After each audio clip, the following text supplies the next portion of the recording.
तो हेलो बच्चों, स्वागत है आपका आपके अपने YouTube channel maths by Abhishek sir में। तो बच्चों, आज के इस वीडियो में हम आपको बताएंगे हिंदी व्याकरण के अंतर्गत में जो है वर्ण विचार को। ठीक है, तो सबसे पहले हम लोग जानते हैं वर्ण की परिभाषा। तो वर्ण किसे कहते हैं कि वर्ण उस मूल ध्वनि को कहते हैं जिसके खंड या टुकड़े नहीं हो सकते। ठीक है, वर्ण उस मूल ध्वनि को कहते हैं जिसके खंड या टुकड़े नहीं हो सकते। जैसे अ है, अ को नहीं तोड़ सकते हैं हम लोग, खंड या टुकड़ा नहीं कर सकते। जैसे क है ना, क इसका कर सकते हैं, इसको क्या लिख सकते हैं, क हलंत जोड़ अ। तो इसका क्या टुकड़ा हुआ ना रे, दो पार्ट में बटाना। लेकिन इस अ को कभी भी टुकड़ा नहीं कर सकते हैं, और हलंत वाले को भी टुकड़ा नहीं कर सकते हैं। बात समझ में आ रहा है?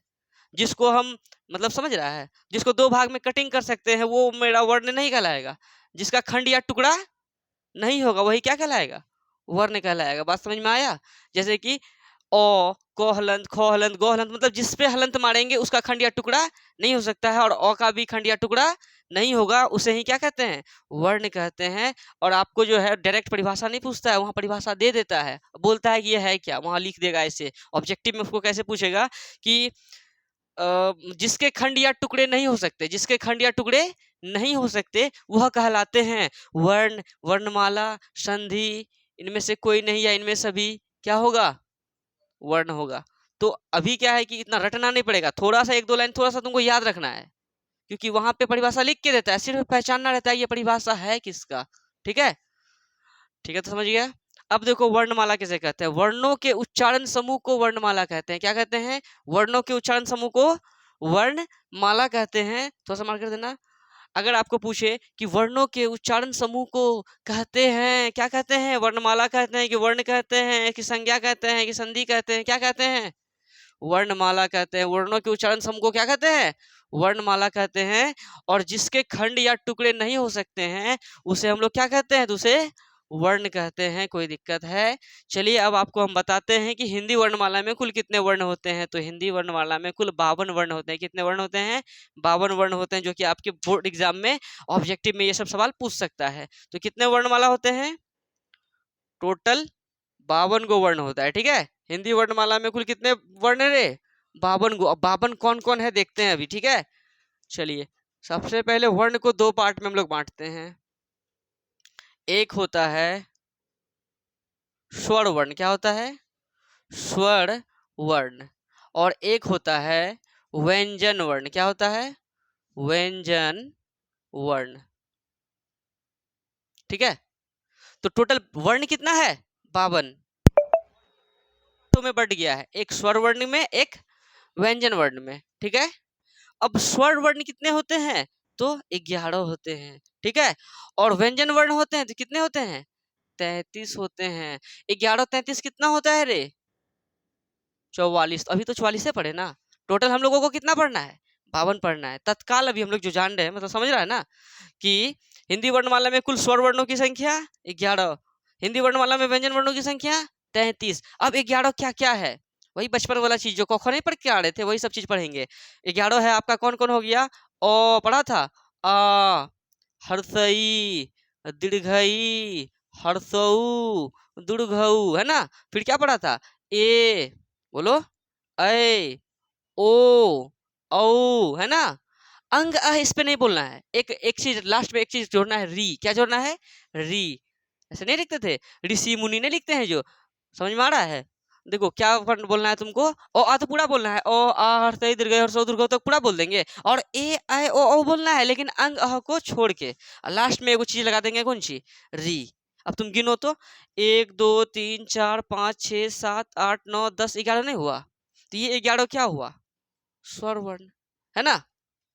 बोलो, 11 को स्वर वर्ण हुआ। अब ये स्वर वर्ण का भी कुछ कुछ पार्ट्स है, इनका भी 3 पार्ट्स है। क्या है, फर्स्ट है हरस्व, हरस्व, हरस्व स्वर। ठीक है, और एक है दीर्घ स्वर, दीर्घ स्वर, और एक है संयुक्त स्वर। क्या है, संयुक्त स्वर। ठीक, अब जैसे 11 है, स्वर वर्ण तो 11 है ना रे। अब ये बटा जो है, ह्रस्व स्वर कितने हैं, तो 4 हैं। दीर्घ स्वर कितने हैं, तो 3 है। संयुक्त स्वर कितने हैं, 4 है। तुम जोड़ो, 4 4 8 3 11 को पूरा। ऑब्जेक्टिव में पूछता है कि हिंदी वर्णमाला में ह्रस्व स्वर की संख्या कितनी है, दीर्घ स्वर की संख्या कितनी है, संयुक्त स्वर की संख्या कितनी है, हिंदी वर्णमाला में स्वर वर्ण कितने हैं, हिंदी वर्णमाला में व्यंजन वर्ण कितने हैं, हिंदी वर्णमाला में कुल कितने वर्ण हैं, वर्णों के उच्चारण समूह को डैश कहते हैं, जिसके खंड या टुकड़े नहीं हो सकते वो कहलाते हैं। यहीं से तो ढेरी ऑब्जेक्टिव बन गया, और भी बनेगा अभी। देखो जैसे ह्रस्व स्वर है ना, अब ह्रस्व स्वर क्या क्या होगा देखो, जिसको बोलने में ना थोड़ा सा कम लगता हो समय, जैसे नहीं ओ आ में ज्यादा लगा ना, ओ में कम लगा, हर्षई में कम लगा, दीर्घई में ज्यादा लगा, हर्षऊ में कम लगा, दीर्घई में दीर्घऊ में ज्यादा लगा। क्या जिसपे ज्यादा लगे वो दीर्घ में चले जाएगा, जिसमें कम लगे वो ह्रस्व में आ जाएगा। जैसे कि ओ कम लग रहा है ना, बोलो, हर्षई कम लग रहा है ना, हर्षऊ कम लग रहा है ना, और एक ठो कौन ची री, कौन ची री, ओ हर्षई हर्षऊ री, 1 2 3 4, ये चारों क्या हो जाएगा, ह्रस्व स्वर हो जाएगा। क्या लिखेंगे, ओ हर्षई हर्षऊ और क्या रे री, ये 1 2 3 4 ठो क्या कहलाया, ह्रस्व स्वर कहलाया। कोई दिक्कत है अमित, वीडियो अच्छा बन रहा है देखो तो। अच्छा दीर्घ स्वर, अब दीर्घ स्वर क्या क्या होगा देखो, दीर्घ दीर्घ को हम लोग ब्लू से कर लेते हैं। दीर्घ में जैसे कि जिसमें ज्यादा लगे आवाज, ठीक है, धुंधला नहीं ना है। देखिए जैसे कि आ, दीर्घई, दुर्घऊ, तो 3 ठो पुड़ गया। क्या क्या हो गया, आ हो गया, दीर्घई हो गया और दुर्घऊ हो गया। कोई दिक्कत नहीं, समझा। अगला देखो, अब संयुक्त स्वर में क्या होगा, अब जो बच गया वो संयुक्त होगा। जैसे ए ऐ ओ औ, कै गो, 4 गो, ए ऐ ओ, क्या ए ऐ ओ औ, है ना। अभी बताओ, तुम बचपन वाली चीज नहीं पढ़ रहे हैं, खाली उसको बांट रहे हैं कि ये है, ये है, ये है, ठीक है। देखो ह्रस्व स्वर में जिसमें कम समय लगे, अ हर्षई हर्षौ री, 4 गो हो गया। जिसमें ज्यादा लगे आ, दीर्घई दीर्घऊ, 3 ठो हो गया दीर्घ। अब बच गया कौन, ए ऐ ओ औ, समझी, कंप्लीट। तो ये 11 को हम बांट दिए। अब तुम गिन भी लो, 1 2 3 4, 4 गो है, 1 2 3, 3 गो है दीर्घ स्वर, 1 2 3 4 संयुक्त स्वर, ठीक है। अब वहां ऐसे भी पूछता है कि पूछेगा ऐसे, आ दीर्घई दीर्घऊ, है ना, निम्न में है दीर्घ स्वर, ह्रस्व स्वर, संयुक्त स्वर, व्यंजन वर्ण, क्या कहलाएगा, दीर्घ स्वर कहलाएगा। पूछ देगा ए, ये जो ए है, निम्नलिखित में कौन सा स्वर वर्ण है, संयुक्त स्वर वर्ण, संयुक्त स्वर, दीर्घ स्वर, हाँ वर्ण भी बोल सकते थे, ह्रस्व स्वर, या इनमें से कोई नहीं। क्या होगा ये, संयुक्त के अंतर्गत होगा ना। तो बहुत सारा ऑब्जेक्टिव निकल सकता है, तुम अपने से निकाल के देखो तो। तुम एक एक करके अगर लेगा तो सब नया ऑब्जेक्टिव बनेगा, तुम टोटली ले लेगा तो ऑब्जेक्टिव ना बन जाएगा इसका। तो कितना चीज पूछ सकता है, अगर एक बार तुम जान गया सीख गया तो आप पूछिए ना हमसे, बता देंगे। ऐसा थोड़ी, ये ऐसा ये नहीं है कि तुम्हारा सिर्फ 9th में रहेगा या 10th में रहेगा या 11th में रहेगा या 12th में रहेगा। बिहार पुलिस का तैयारी करो या दरोगा की तैयारी करो या कंपटीशन का जो भी तैयारी करो, हिंदी व्याकरण पीछा छोड़ने वाला नहीं है, पूछता है। हमको कुछ चैप्टर्स याद है तो हम कुछ चैप्टर्स को पढ़ा देते हैं आप लोगों को, ऐसे तो हम मैथ पढ़ाते हैं, ठीक है। जो हमको आता है थोड़ा सा आपको बता रहे हैं, ठीक है। तो चलिए, आपका ह्रस्व स्वर, दीर्घ स्वर, संयुक्त स्वर हो गया, यानी हम स्वर वर्ण के जो 11 प्रकार था अच्छे से उसको जान लिए हैं कि कौन किस पे आएगा, कितना, समझ ना, कोई दिक्कत है।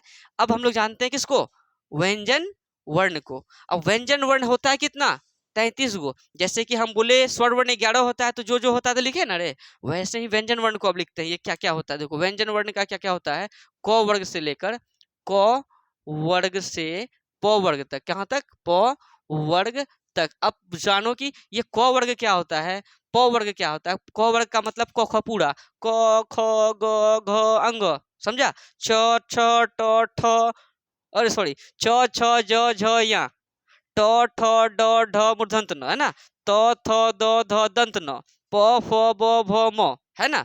तो क वर्ग से लेकर प वर्ग का मतलब समझ में आया, मतलब पूरा क ख पूरा, च छ पूरा, ट ठ पूरा, त थ पूरा, प फ। यानी तुम देखो क ख में कै गो है, क ख ग घ अंग 5 गो, च छ में भी 5 गो है, छ छ ज झ यहाँ 5 गो आया। ऐसे 5 5 करके कहाँ तक जाएंगे, प तक। तो क ख में 5, च छ में 5, टोठो में 5, तोथो में 5, पोफो में 5, 5 10 15 20 25। तो बताओ क वर्ग से लेकर प वर्ग तक कितना हो गया, 25 गो हो गया। और जानता है कौन चीज, योरो लोगों बचपन में पढ़ा ही होगा, योरो ल वो और तालेब स, मूर्धन्त स, दंत स और हो। और तुम लोग पढ़ा इसको सरकारी स, है ना। सरकारी नहीं बोलते हैं इसको, दंत स बोलते हैं, ठीक है। कोई दिक्कत है? तो क वर्ग से लेकर प वर्ग तक और योरो लो वो अलो वर्ड केलो वर्ड ने योरो लो वो योरो लो वो तालेब से मूर्धन्त दंत स हो। कोई दिक्कत? अब तुम देखो यहाँ 25 को हो गया था, 26, 27, 28, 29, 30, 31, 32, 33 को पूरा। हाँ, अब ये 33 गो को जो है ना कुछ पार्ट्स में बांट दिया है। जैसे यहाँ 11 को कुछ पार्ट्स में बांटे थे, वैसे इस 33 को भी कुछ पार्ट्स में बांटेंगे। क्या कोई दिक्कत? क्या रे, दर्द हो रहा है? अच्छा, पेन किलर ले लेना, दर्द ठीक हो जाएगा। देखो इनको भी बांट देते हैं हम। एक आता होता है स्पर्श, स्पर्श, स्पर्श व्यंजन वर्ण, ठीक है। एक होता है अंतस्थ, अनथस्थ व्यंजन वर्ण। और एक होता है दुर्गस्म व्यंजन वर्ण, ठीक है। समझ में आ रहा है? स्पर्श व्यंजन वर्ण, अंतस्थ व्यंजन वर्ण, उष्म व्यंजन वर्ण। जैसे यहाँ पे 11 को 3 पार्ट्स में बांटे, वैसे यहाँ 33 को भी 3 पार्ट्स में बांटेंगे। अब कौन कितना कितना होता है ये जानो। स्पर्श व्यंजन वर्ण कितने होते हैं? 25 ठो। कितने होते हैं? अंतस्थ कितने होते हैं? 4 ठो। उसमें कितने होते हैं? भी 4 ठो। देखो 25 4 29, 29 4 33 पूरा। अब देखो स्पर्श व्यंजन वर्ण में 25 ठो क्या क्या होगा, थोड़ा दिमाग लगा ही लिया होगा सर। क वर्ग से लेकर प वर्ग तक, कहाँ तक? क वर्ग से प वर्ग तक, ठीक है। अच्छा, अंतस्थ व्यंजन वर्ण में देखो य र ल व, ये 4 ठो जो है ना, ये 4 ठो कहाँ पे आएगा? अंतस्थ में। य र ल व, ठीक है। अब जो बच गया तालेब स मूर्धन्य स दंत स ह, ये किस पे आ जाएगा? उसमें। तालेब स मूर्धन्य स दंत स और ह। अब देखो उस मुख को कैसे पकड़ेंगे। जब भी हम लोग तालेब श बोलेंगे तो थोड़ा सा जीभा के पास ना गड़माहट टाइप का होगा। बोलो तालेब श, थोड़ा सा तो गड़माहट टाइप का हो रहा है जीभा में, जीभा के पास। और जैसे मूर्धन्य श, हाँ, मूर्धन्य स दंत स ह, जब भी बोलेगा ना थोड़ा थोड़ा सा जो ना तुमको गड़माहट जैसा महसूस होगा। अगर गड़माहट जैसा महसूस हो तो तुम समझ जाओ कि वो क्या है। अरे उष्ण, उष्ण न करे जमनासनी, उष्ण धान, उष्म, समझ में आया? तो वैसे गड़माहट महसूस होगा तो तालेब से मूर्धन्य स दंत स ह उष्म में चले जाएगा। और योरो लव केलो वर वहन करे खड़वा, योरो लव जो है अंतस्थ व्यंजन वर्ण में आ जाएगा। और जो है क वर्ग से लेकर प वर्ग तक जो है नहीं नहीं नहीं नहीं, योरो लोवो तो है अंतस्थ में आ जाएगा। और क वर्ग से लेकर प वर्ग तक स्पर्श व्यंजन वर्ण में आ जाएगा। कोई दिक्कत है? और वहां पूछता कैसे, ऐसे पूछेगा योरो लोवो जो है निम्न में कौन सा व्यंजन वर्ण है? अंतस्थ व्यंजन वर्ण है या उसमें व्यंजन वर्ण है या स्पर्श व्यंजन वर्ण है? तो कौन सा व्यंजन वर्ण होगा? अंतस्थ होगा, है ना। ऑब्जेक्टिव में पूछ सकता है। और सुनो ये भी पूछ सकता है कि क वर्ग ने देखे क्या बोलेगा? अंगो, क्या बोलेगा? अंगो। अंगो जो है किस व्यंजन वर्ण के अंतर्गत आता है? अब देखो क वर्ग का मतलब क्या? पूरा क ख। अंगों के अंतर्गत है तो अंगों के अंतर्गत है तो वो क्या होगा? स्पर्श व्यंजन वर्ण ही होगा। बहुत सारा ऑब्जेक्टिव निकल सकता है, तुम अगर निकाल के देखो तो, है कि नहीं। तो अगर आपको ये भी पूछ सकता है कि हिंदी वर्णमाला में स्पर्श व्यंजन वर्णों की संख्या कितनी है? 25 है। हिंदी वर्णमाला में अंतस्थ व्यंजन वर्णों की संख्या 4। हिंदी वर्णमाला में उसमें व्यंजन वर्णों की संख्या 4। कोई दिक्कत? अब आपको जो है एक दो और भी वर्ण को बताते हैं। जैसे कि किसी के तल में बिंदु पड़ा है, जैसे कि हम लोग लिखते थे बचपन में, ड लिखते थे, उसके नीचे हम छोटा सा बिंदु लगाते थे, वो बड़ी रॉड कहलाता था। ढ लिखते थे, एक बिंदु लगा देते थे तो बड़ी ढ कहलाता था। जिसके तल में बिंदु हो उसको कहते हैं तल बिंदु। क्या कहते हैं? तल बिंदु। देखो समझो, स्टार में उसको लिख देते हैं। अमित यहाँ जगह है क्या? बहुत है, ठीक है। देखो समझो, तल बिंदु, है ना। तल बिंदु क्या क्या होगा कि जिसके तल में बिंदु हो, जैसे कि ड लिखे ना, इसके नीचे में लगा दिए एगो बिंदु, ये हो गया तल बिंदु। जैसे ढ लिखते हैं ना, ढ, इसके नीचे में लगा दिए बिंदु, तो तल बिंदु कहला गया। ये समझ में आया? जिसके तल में क्या हो? बिंदु हो, वही क्या कहलाया? तल बिंदु। तो बताओ तल बिंदु कै गो हुआ? 2 गो। तो हिंदी वर्णमाला में तल बिंदु कितने हैं? 2 गो है। कौन कौन है? बड़ी र, बड़ी ढ। कोई दिक्कत? अब देखो एक होता है अयोग, अयोग वाह। क्या होता है? अयोग वाह, जिसको उत्क्षिप्त के भी नाम से जानते हैं, ठीक है। तो अयोग वाह क्या क्या होता है? देखो अयोग वाह, हाँ, अनुस्वार और विसर्ग। देखो है, देखो अनुस्वार और क्या रे? विसर्ग लिख देते हैं। अनुस्वार, यानी ऐसे लिख के नहीं मारते ऊपर मेरे, विसर्ग, विसर्ग, यानी ऐसे नहीं लिखते थे, ऐसे करके रे, ऐसे करके रे, विसर्ग रे, नहीं समझा? अरे ना, अतः लिखते हैं, अतः, विसर्ग नहीं मारते हैं, ये विसर्ग। और अंग जैसे कि लिखते हैं अंत, जैसे अंग स्वर है ना, अनुस्वर और विसर्ग, अनुस्वर और विसर्ग, ये दोनों जो है ना क्या कहलाता है? अयोगवाह कहलाता है। क्या कहलाता है? अयोगवाह। तो ये क्या कहलाएगा? तो कहलाएगा अयोग्य, अयोग्य वाह। अयोग्य वाह है क्या? अयोग वाह है, एक बार देख लेते हैं क्या है, थोड़ा सा, हाँ अयोग वाह, अयोग है, अयोग्य नहीं, अयोग, गौ, अयोग, अयोग वाह, ठीक है। अयोग वाह कितना हो गया? दो ठो। कौन कौन? अनुस्वार और विसर्ग। तल बिंदु भी कितना हो गया? दो ठो। तल के बिंदु मतलब बड़ी र बड़ी ढ। अब आपको जो है, हम मतलब हमको मैट्रिक में याद, मतलब मैट्रिक में हमको संधि, मैट्रिक नहीं इंटर में पूछा था कि संधि के कितने भेद है, तो मैट्रिक वाला याद नहीं है, लेकिन वो पूछता है क्वेश्चन बैंक में, हम देखे हैं वो सब। तो देखिए ये वाला उक्त क्षिप्त नहीं, इधर है जगह क्या, या इधर भी जगह है? चलिए स्टार बना के हम लोग बनाते हैं। देखिए अक्षत्र ज्ञ पढ़े हैं ना, ठीक है। देखिए अक्ष है ना, उसके बाद त्र, उसके बाद ज्ञ। अब इसका भी संधि विच्छेद टाइप का ना होता है, जैसे कि बोलते हैं ना, अभिषेक बोलो तो अभी जोड़ सेक नहीं बोलते हैं, विद्यालय बोलो विद्या जोड़ आलय बोलते हैं ना, उसी टाइप से जो है अक्षर का होता है क हलंत जोड़ मूर्धंत स, क हलंत जोड़ मूर्धंत स हो गया क्या? अक्ष। त्र का होता है तो हलंत जोड़ र, क्या हो गया? त्र। ज्ञ का होता है ज हलंत जोड़ य, ज्ञ। समझ में आया? मतलब कहलंत जोड़ मूर्धन स अक्ष, तहलंत जोड़ र त्र, जहलंत जोड़ य, ज्ञ। ठीक है, ये पूछता ऑब्जेक्टिव में पूछेगा कि अक्षर का संधि विच्छेद निम्न में है। हम ऐसे बोल रहे हैं ना, आप जब भी एग्जाम दीजिएगा, चाहे कोचिंग में एग्जाम हो या स्कूल वाला एग्जाम हो या आपका फाइनल एग्जाम हो, जब आपको क्वेश्चन लड़ेगा ना ये सब टाइप का, तब आपको पता चलेगा कि हम कुछ बोल रहे थे। ठीक है, ऐसे नहीं बोल रहे, ये सब पूछता है। ठीक है, यहाँ से आपका जरूर है कि एक दो ऑब्जेक्टिव आएगा फाइनल एग्जाम में। ठीक है ना, तो सारा सारा बात समझ में आ गया? कोई दिक्कत है? कोई दिक्कत? और हाँ, अब एक चीज बता देते हैं, भेद। ठीक है, भेद से भी जो है एक सवाल पक्का रहता है, एक से दो सवाल पक्का रहता है, जैसे कि संधि के कितने भेद हैं, स्वर संधि के कितने भेद हैं, व्यंजन संधि के कितने भेद हैं, विसर्ग संधि के कितने भेद हैं, संज्ञा के कितने भेद हैं, विशेषण के कितने भेद हैं, सर्वनाम के कितने भेद हैं, समास के कितने भेद हैं, इस भेद से भी जो है कारक के कितने भेद हैं, भेद से भी जो है सवाल आता है एग्जाम में। तो आपको ना कुछ एक ट्रिक देते हैं, आपका भेद याद हो जाएगा। ठीक है, तो पहले जो है ना, आप इनको पहले क्या कर ले, उतार ले, फिर हम आपको एक छोटा सा ट्रिक बता, क्या हुआ, जगह है बता दें? चलिए अब ट्रिक भी बता देते हैं फिर। चलिए इधर बता देते हैं फिर। देखिए TRIC के ट्रिक, ट्रिक याद रखना है आपको, वी सन्स। क्या याद रखना है? V sons. क्या याद रखना है? V sons. आपको एक हजार नहीं 100 बार बोलना है, याद हो जाएगा। V sons, V sons, V sons, V sons कितने बार बोलना है? 100 बार। उसके बाद क्या लगाना है? नहीं 4 5 6, क्या लगाना है? 4 5 6, क्रम से याद रखना है। विसंस 4 5 6, विसंस 4 5 6। ठीक है, अब देखो वो हर्षिकार से हो गया विशेषण, क्या हो गया रे? विशेषण।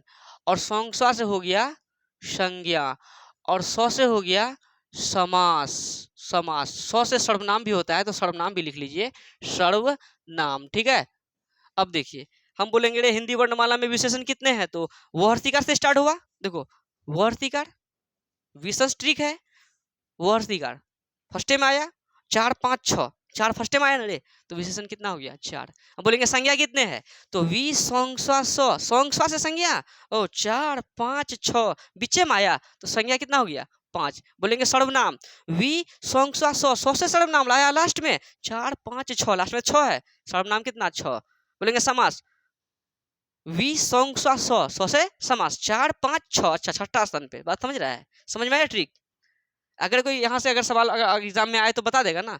क्या होता है कि बच्चा याद तो कर लेता है, कंफ्यूज हो जाता है, लेकिन अगर ये ट्रिक याद रखते हैं तो आप कंफ्यूजन में कभी भी नहीं पड़िएगा। तो आपको विशेषण, संज्ञा, समास, सर्वनाम का भेद याद हो गया होगा। आपको पूछेगा ऐसे कि हिंदी वर्णमाला में विशेषण के कितने भेद हैं? 4। हिंदी वर्णमाला में संज्ञा के कितने भेद हैं? 5। हिंदी वर्णमाला में समास के कितने भेद हैं? 6। हिंदी वर्णमाला में सर्वनाम के कितने भेद हैं? 6। ठीक है, अब बात आया कारक संधि। अब देखो सॉन्ग स्वा से संधि भी होता है, लेकिन ट्रिक के लिए क्या याद रखना है, संज्ञा के लिए ये बनाए हैं, कोई दिक्कत है। अब हम आपको लिखा देते हैं स्टार में इधर कि संधि कितने हैं। देखो संधि जो है ना बाबू, क्या गो है, 3 गो है। कितने संधि है रे, 3 गो। संधि के कितने भेद हैं, 3 गो। और संधि 3 गो कौन कौन है, देखो संधि का भी भेद, जैसे हमने बोला स्वर वर्ण के 3 गो है ना रे, वैसे ही संधि का जो है ना 3 गो भेद है। कौन कौन, एक है स्वर संधि, क्या है, स्वर संधि। देखो स्वर वर्ण अलग है और स्वर संधि अलग है। स्वर संधि, फिर व्यंजन संधि, अरे पहले हाँ व्यंजन संधि, पहले व्यंजन संधि, व्यंजन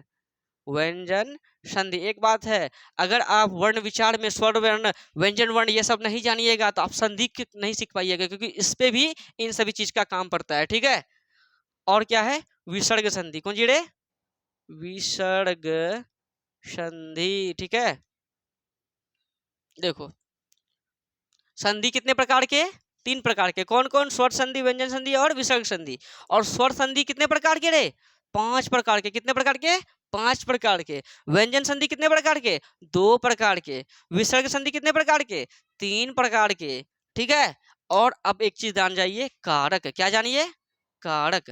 कारक के कितने भेद, तो कारक के 8 भेद। कितने भेद रे, नहीं पढ़े थे बचपन में, कर्ता ने क्रम को, करण से, संप्रदान को, के लिए पादान से, है ना। ये जो हम लोग बचपन से पढ़े हैं वही चीज। कारक कितने हो, कारक के कितने भेद, 8 गो। समझ में आया। आपको ये रटना पड़ेगा, संधि क्या गोरे, 3 गो। संधि कितने, 3। विसर्ग संधि, स्वर संधि 5, व्यंजन संधि 2, विसर्ग संधि 3, कारक कितना हो गया, 8 हो गया। कोई दिक्कत है। और विसंस का ट्रिक आपको पता चल ही गया। देखो ट्रिक क्या है, विसंस क्या है, विशंस, विशेषण, संज्ञा, समास, सर्वनाम, 4 5 6 के टाइप से इसको याद कर लिए, कोई दिक्कत।